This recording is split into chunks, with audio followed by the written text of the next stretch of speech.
So, hello everyone. Yeah, I have the great pleasure to present Professor Arnd Schneider the second time. Professor Schneider is from the University of Oslo, where he is teaching social anthropology. Professor Schneider mainly wrote and researched on contemporary art, film and migration. Among his bibliography, he wrote Futures Lost in 2000, Appropriation as Art Practice, Art and Identity in Argentina in 2006. Besides these books, he also are the co-editor of Contemporary Art and Anthropology in 2010, as Anthropology of Art Practice in 2013. And you also have some books forthcoming in 2014. So I will be enjoyed to hear what you have to say to us on hybrid epistemes. Thank you very much for coming.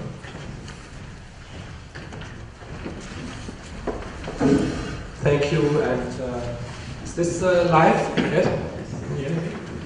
Good morning to everybody. I'm delighted that so many of you have turned up. Thank you once more to Dominique and the organizing team for having invited me. And it's a great pleasure now for me to offer a talk to you, which is, of course, a pre-made talk. It's not really, although this is placed at the end of towards the end of the symposium, it is not really a responding talk to what we have heard, although certain themes will come up, and in fact I remodeled a little bit the talk before I came, if you like. It sounds strange, because responding also a little bit to the topic of hybridity, of which I have some thoughts to offer first before I talk more generally on what some relationship, some reconfigured relationship between art and anthropology can be thought. And this second part of the talk is loosely based on some ideas we have wanted in a new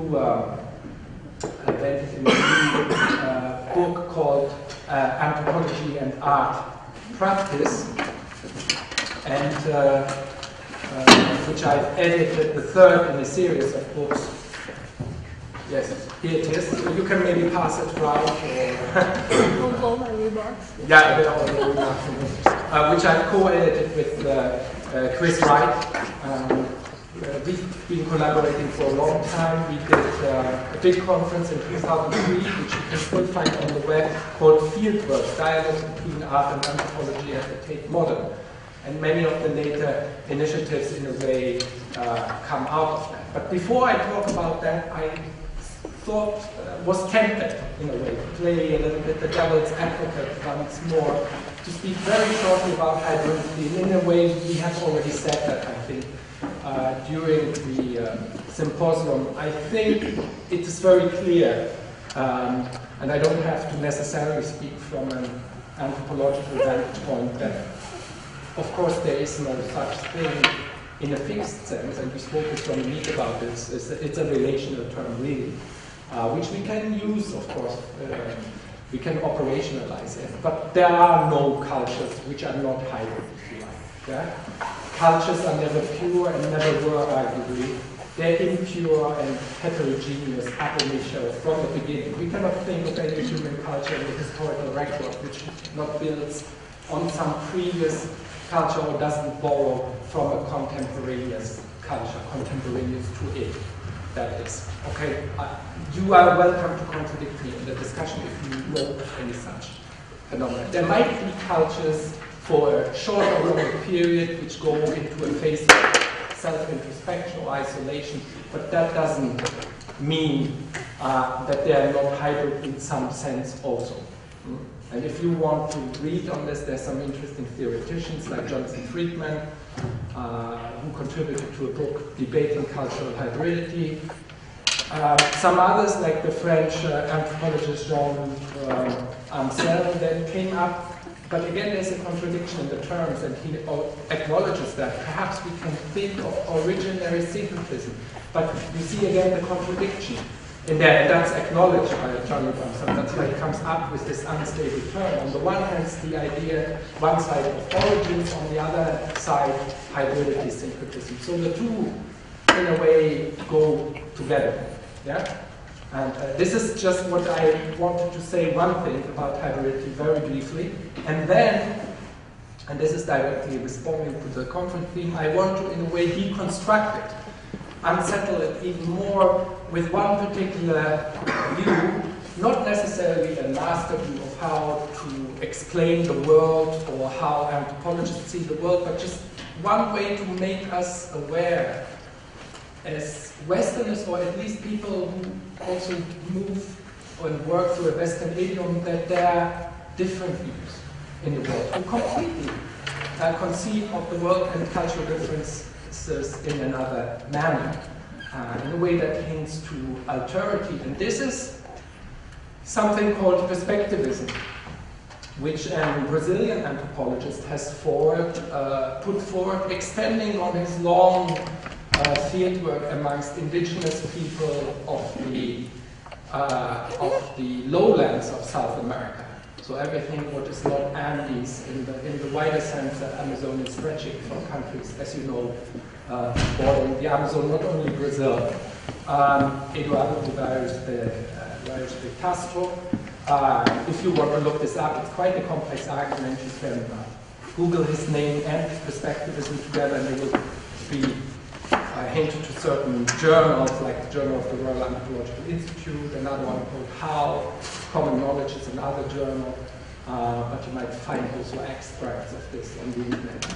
And this is the idea, basically, this is amongst Amazonian indigenous people, in which cosmologies, their ontologies, if you like, their views of the world, how humans, animals, and spirits see both themselves and others. It's quite complicated. I will make it very short. And the conception according to which the world is inhabited by different sorts of subjects or persons, which apprehend reality from a distinct point of view.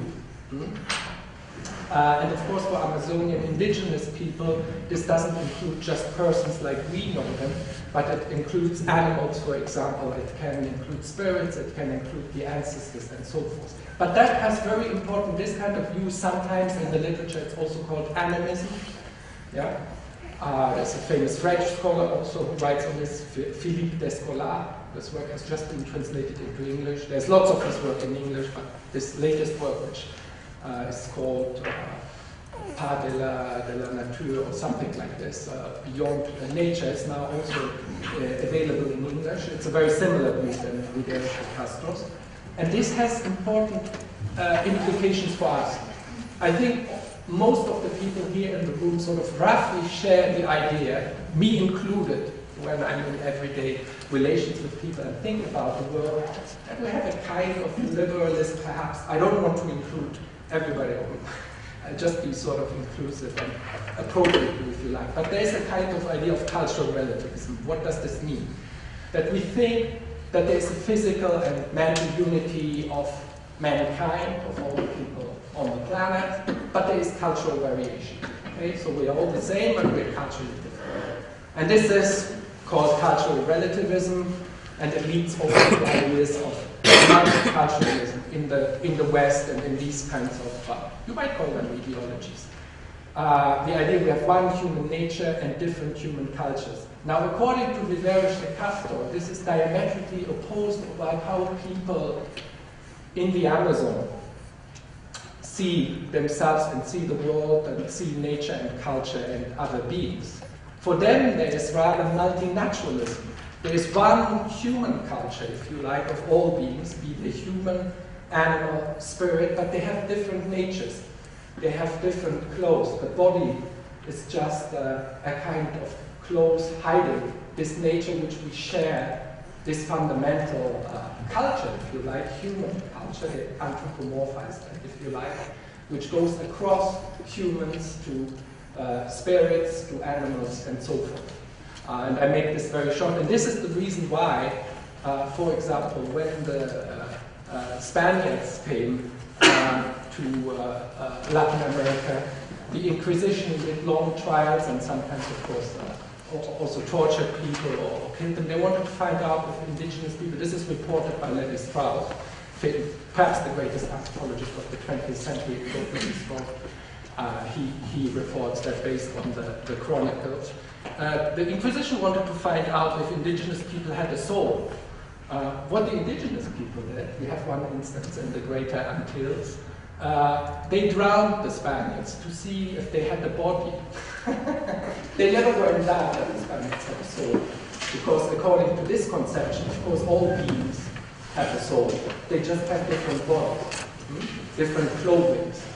Yeah? And this is also why, for example, the Bororo, one ethnic group, sometimes we say tribe, but an ethnic group in the Amazon, says that we are red araras, this particular type of red parrot.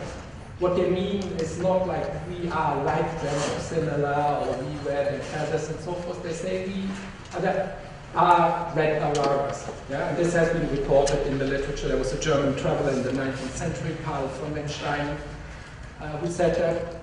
And Lévi-Brühl, one of the anthropologists of the early 20th century, came up and said, oh, wrote a big book about this. They says primitive mentality. They cannot think rationally. They don't know. I mean, they just say this and so forth. It's an expression of people not thinking logically. Yeah?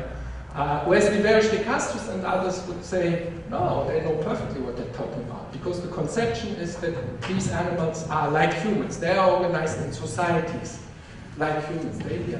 And that's this animist belief. Yeah? So this is just to give you an idea, a kind of radical alternative. And you might find this in other parts of the world in different fashion. You might encounter it in your projects when you work in Bhutan or somewhere else, that you encounter ontologies, conceptions of the world radically different from our own.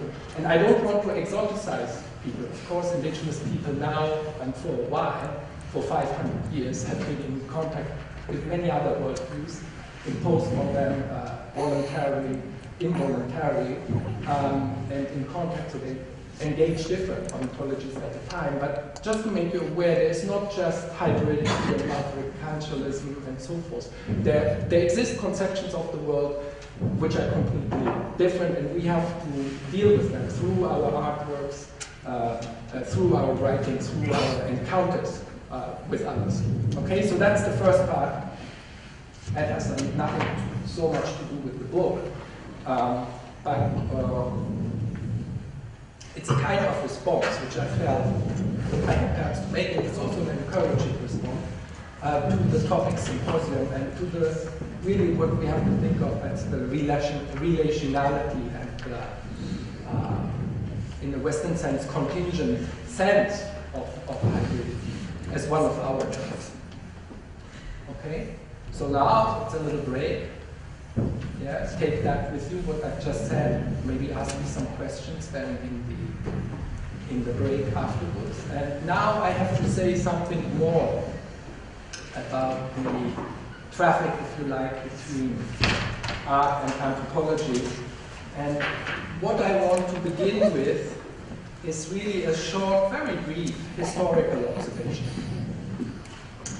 And this is James Clifford, a famous historian really of anthropology, in a book that has also been translated into other languages called The Predicament of Culture, writes about an interesting period, which I think is familiar to you in art history, about the 1930s in France, where a certain group of, you might call them, or they've been called dissident surrealists, coalesced around a journal called Documents, led by Georges Bataille, but including also others, Michel Lévy, Alfred Mitrot, the anthropologist, the German art historian and anthropologist Karl Einstein, and many others. And this was a fascinating journal which combined really approaches from art, from experimental writing, surrealist, of course, and Anthropology, and used in a very, for that time, it was published in a short period at the end of the 20s, beginning of the 30s,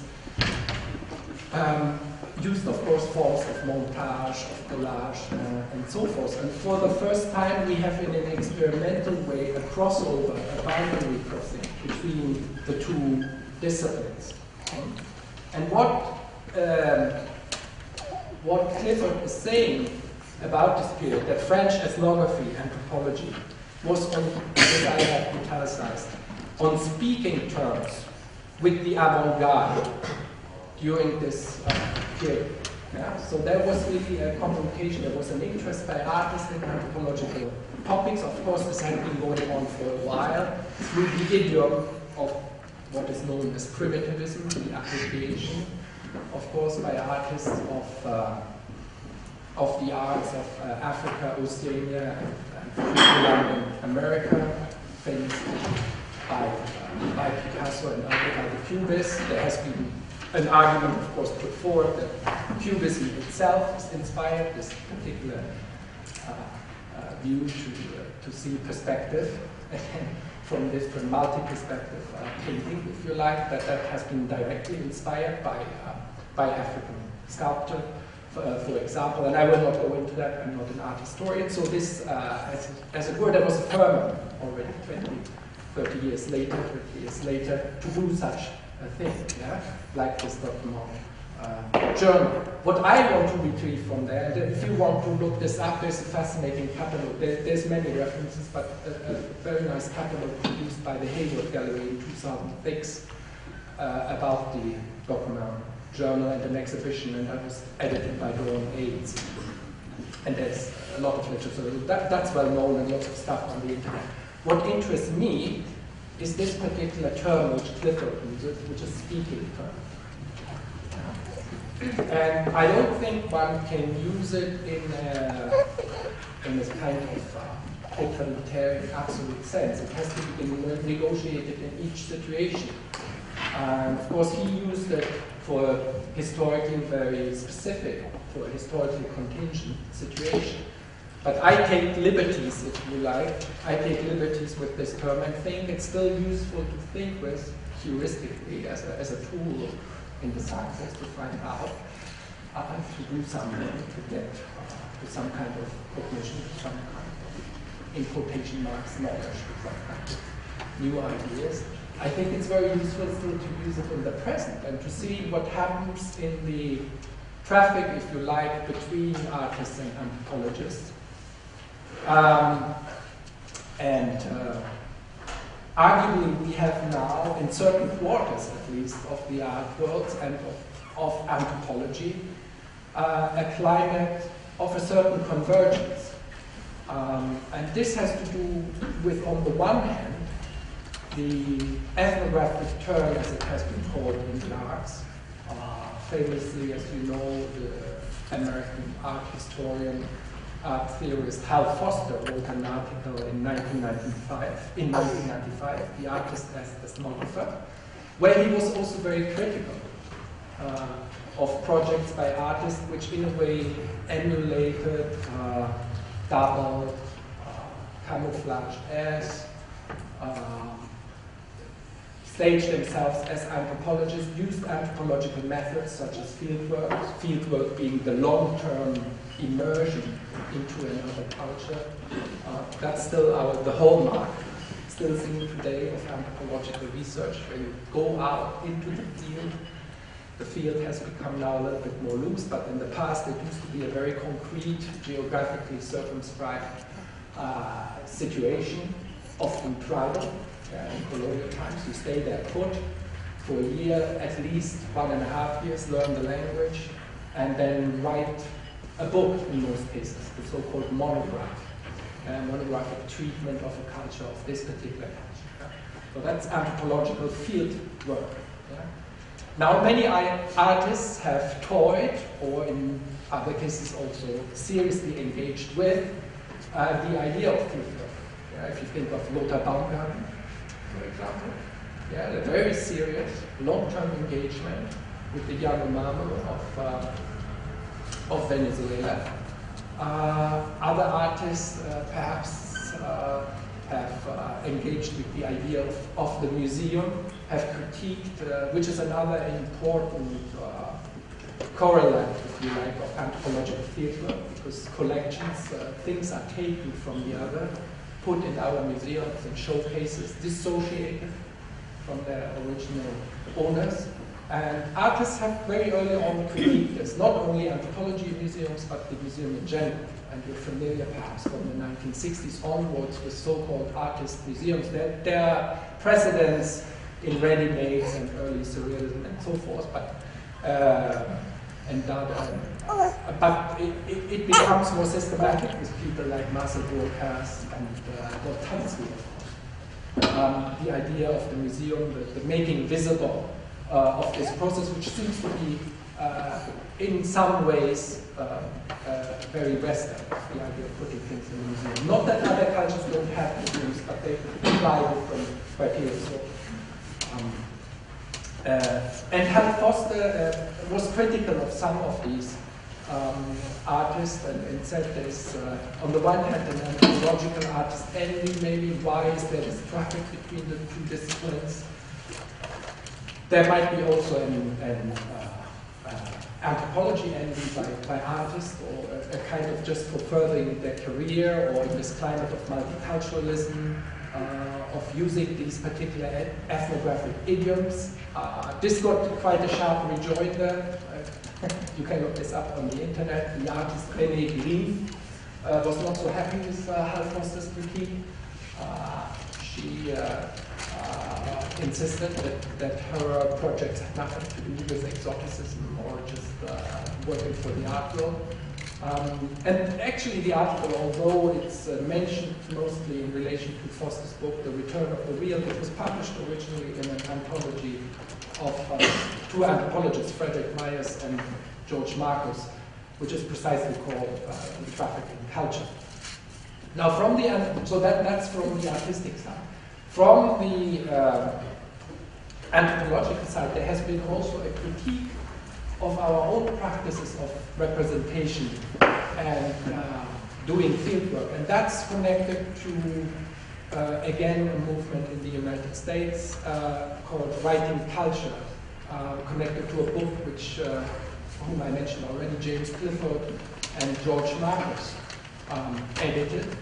And this really critiqued our practices of fieldwork, the idea that anthropology is somehow scientific in the positivist sense, in the sense that there is data out there which we just have to capture, like in the laboratory situation, like a biologist or somebody, and then bring back home. So this has undergone also a thorough critique, and it's much more now a model in this reform, like anthropology of a writer, of a self-reflective process of engaging with the other, including museum practice.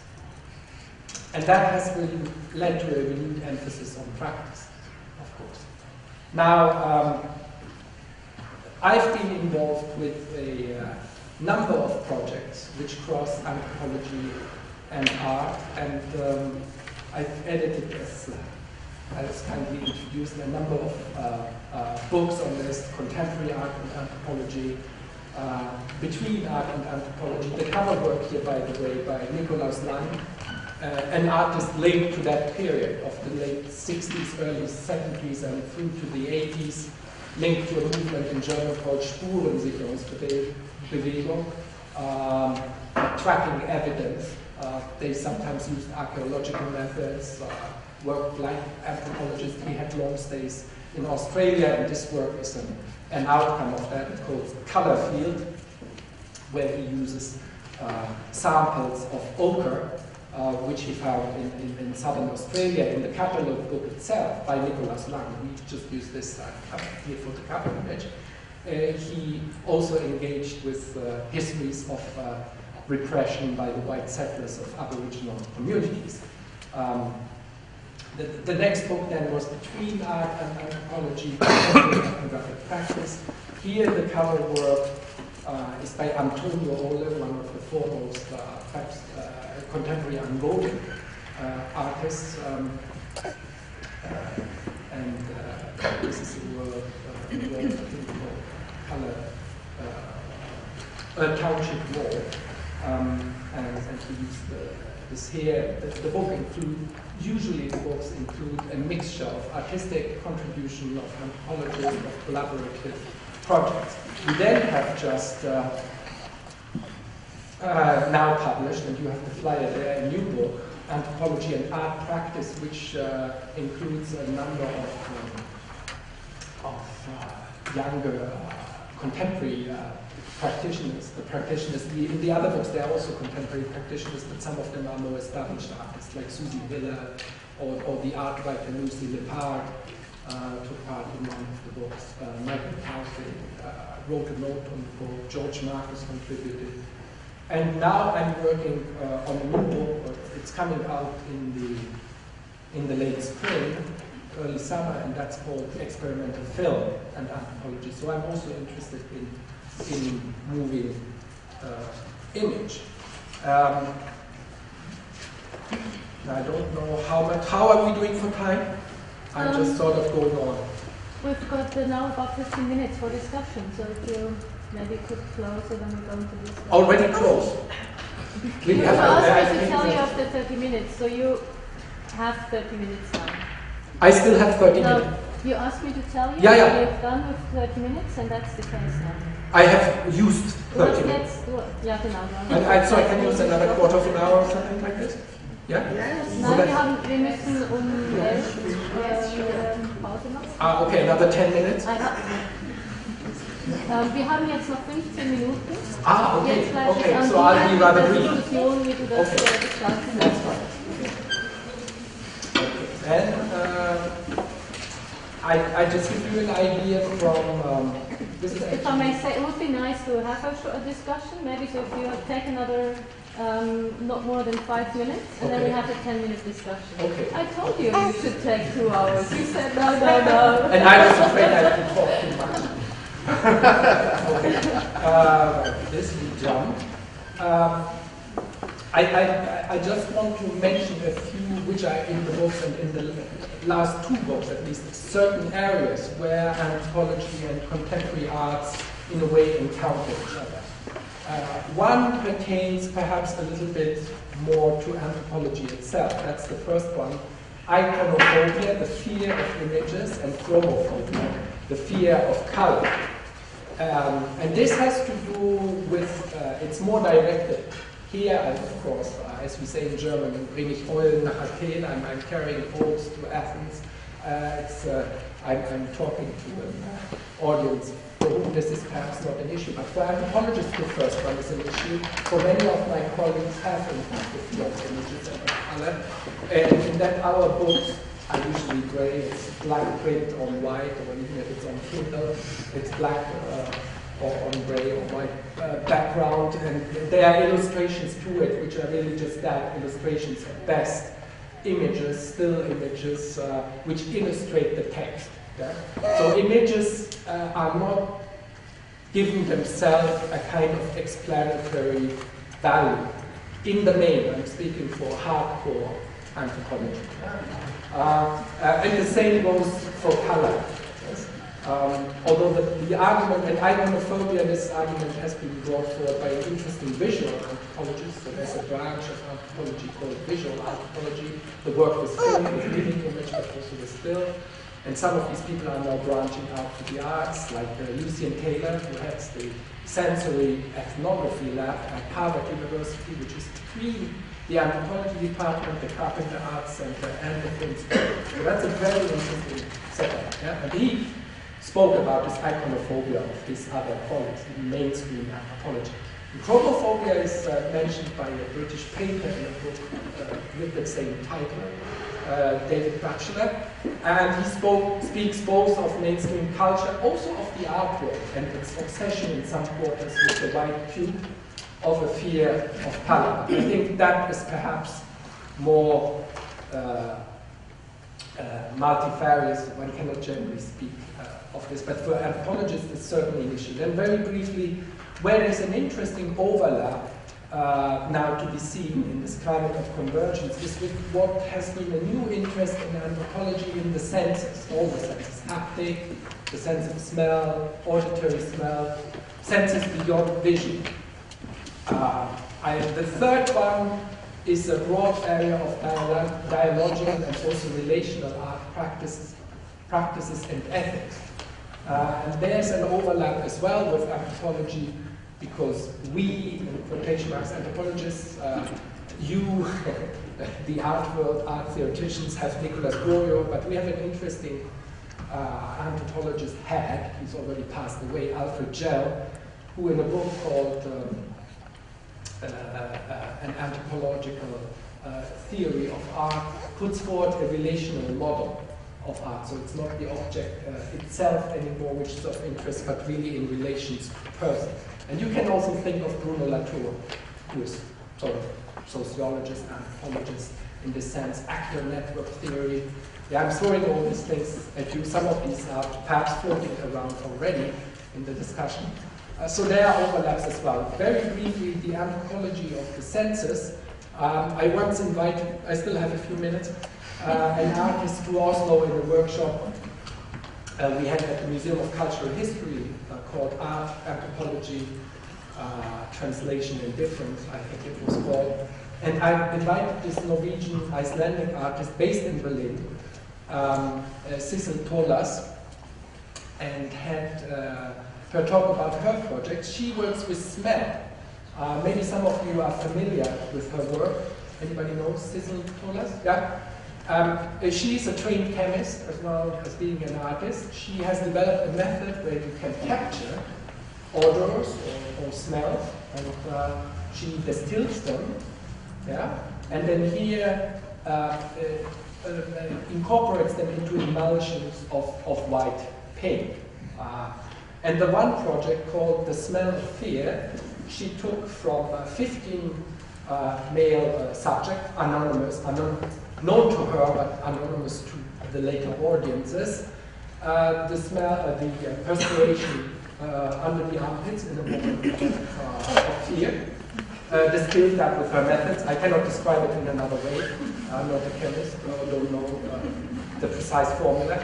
And put that into the glossy paint, into the paint, and painted the gallery with this. Yeah? And this is can you call him a spectator? It's maybe an olfactory spectator. You then walk. I only know this from the literature and from her, but it's I haven't seen or I haven't smelled this exhibition. Yeah. So then what you get is a completely different sensation. The visual is not there. It's in a way cancelled out. You might imagine it's like a sensation, but with closed eyes. When you are on the underground, on the tube, on a hot summer day, in a packed bus, yeah, something like this.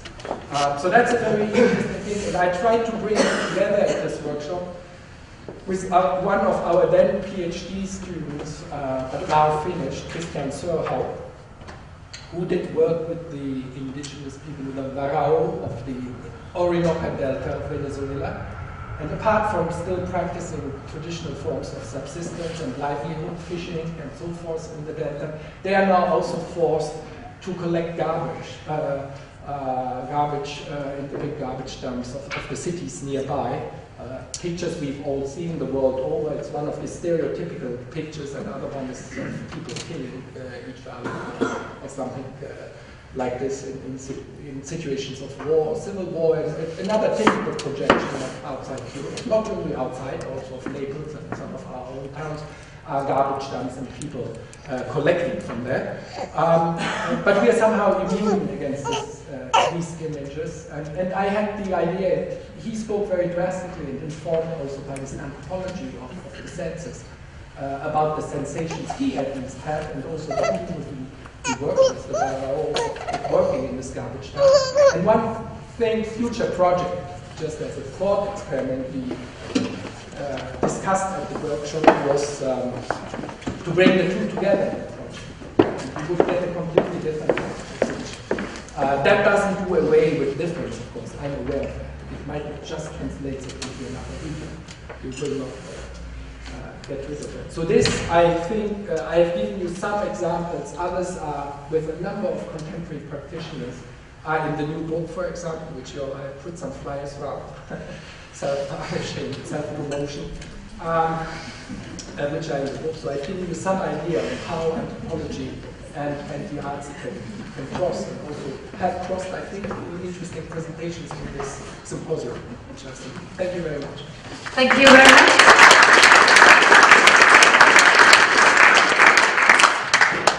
So we've got about 10 minutes. What do you prefer? I take 3 questions at once, or a question and answer situation? I think I would prefer them one by one, so I can respond. So let me see how many questions there are, and then... Okay, so we start with you, please, Smooth. Wait till, please, till the microphone is with you. Thank you for your presentation, Arnd. I missed a little bit of it because I dashed out.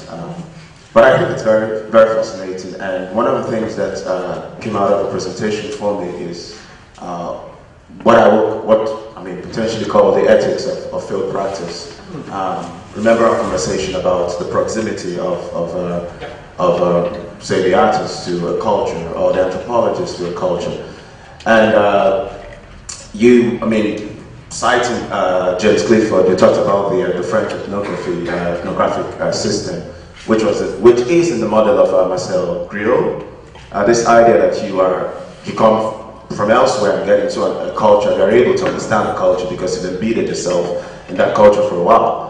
And of course, you have the American version of anthropology, which contests that, which is that you come to a culture with the benefit of the baggage of your own culture. So it becomes a question of self-reflexivity. So for me, the question is, how does one reconcile the ethics of field practice on the part of the anthropologist and on the part of the artist, given our conversation about how an artist can be, or the anthropologist can be connected to a culture, but also has certain degrees of separation from that culture. Thanks very much. I much appreciate the question. It's an interesting topic which perhaps has no resolution, but it has a way or a process. In a recent article, which you also find on the net, which is called Contested Ground, where I write about fieldwork collaborations with Argentinian artists and near the Palgrave border. I've been doing some projects. It's precisely this that I write about the process and about the contested notions of art and anthropology in the field, and of the different degrees of proximity, because the artists couldn't quite see why I should go in as an outsider, and they felt already part of that particular culture, and were wondering if I was just using them, for example, as cultural translators, going between me and the villagers of that particular locality, and to understand a particular saint's procession, and so forth. So I think these processes always have to be negotiated and to be acknowledged, as you say, in self-reflective writing. But I don't think we can go away from making contacts with others and not doing this. But the way we do it has to, in a way, you have to judge it in the end by degrees of sincerity and honesty and self-reflexivity, but you have to fill these terms. And just to come to ethics, it's not that anthropology in this sense has ethics, and for example the arts haven't got it. That's another discussion, of course, because anthropology now, precisely as an outcome of colonialism and Marcel Griot, I mean, one can be very critical also, and Clifford is that. I take these speaking terms. This is a speaking terms, actually, you were quite right, put me on the spot, between the intellectuals. They are not the speaking terms between them and the people they encountered on the Dhaka Djibouti expedition. That's quite right, because what they did there is actually go to the villages, say if you put the compound on fire, if you don't give us the fish. There are famous notes in Michel Lery's diary where he writes about this very critically. how Marcel Griol acted as an expedition leader. So this was under the, if you like, under the regime of French colonialism, this expedition, and when this still happened. Right? So that we have to be very aware about and see. So I agree that. And in the current post-colonial situation, I think one has to very carefully negotiate these terms and be aware of them. There can be no pre-given position. Yeah. Next question.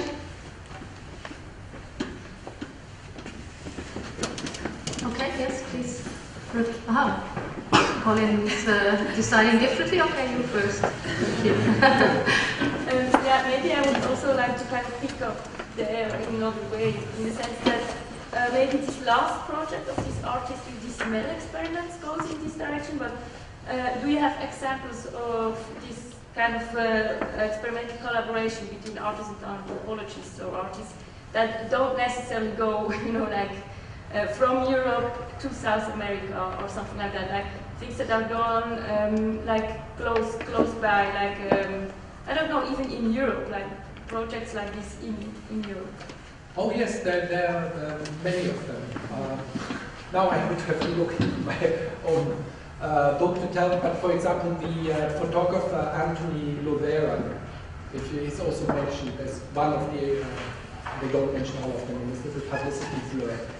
If you Google him, Anthony Lovera, he had, like Gillian Sherry, had a long-term involvement with communities of the homeless. He's Australian, so you could say he's a bit and then based in London, contemporary photographer. He develops long-term relationships with homeless communities. And he's done that in London and also in Belfast, and published a very nice book called Residency. And Anthony Lovera. It's mentioned also on the flyer you have. There are 2 or 3 artists, there are more of them in the books. And he, very critically, in what he does, I don't have now a picture here on the slide, he does self-assisted photography with them, which is not just handing them the camera, but they use large plate cameras and photograph themselves. And it's an outcome really of a process. And he also works with the archives, photographic archives and other archives, the notes of the associations and the agencies dealing with the homeless. So that's one project, and one chapter is in that book, for example. But there are many others where people, of course, this other is not any longer just out there, or the relations can be also here at home, both in anthropology and in the arts. I've maybe used very exotic or faraway examples, but they don't always have to be that. Yes. Thank you. Then we have another question here with Andreas.